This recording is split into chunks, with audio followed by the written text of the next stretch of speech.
video hablaremos acerca de los sensores y qué es un sensor de temperatura. Un sensor es un elemento de medición que detecta la magnitud de un parámetro físico, en nuestro caso la temperatura, y lo cambia por una señal que puede procesar el sistema. ¿Qué es un sensor de temperatura? Es un sistema que detecta variaciones de temperatura del aire o del agua y las transforma en una señal eléctrica que llega hasta un sistema electrónico. Entre los tipos de sensores de temperatura encontramos los termopares, RTD, termistores e infrarrojos. Los termopares son los más utilizados en los dispositivos de medición de temperatura. Al estar conectados en pares son simples y eficientes, que dan la salida de un voltaje de corriente directa. RTD.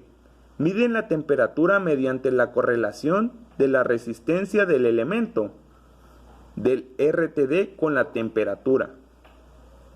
La mayoría de los RTD consiste en un pedazo de alambre enrollado, bien envuelto, con un núcleo de cerámica o vidrio alrededor. Los termistores usan electrodos internos que detectan el calor y lo miden a través de impulsos eléctricos. E infrarrojo.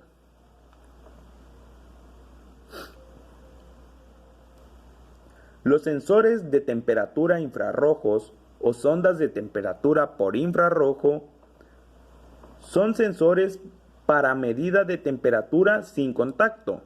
Esto permite realizar medidas de temperatura con alta precisión para rangos amplios de temperatura.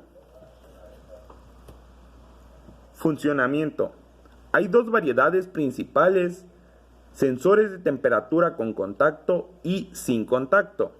Los sensores de contacto incluyen termopares y termistores que hacen contacto con el objeto a medir, y los sensores sin contacto se encargan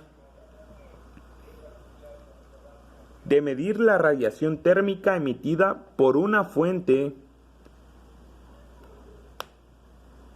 de calor para determinar su temperatura. Características.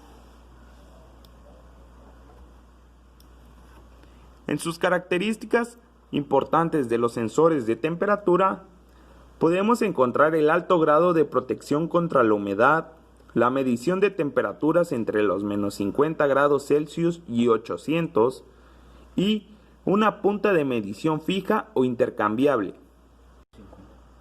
Como pudimos observar en el video, encontramos qué es un sensor de temperatura, los tipos de sensores de temperatura, su funcionamiento y las características importantes de ellos.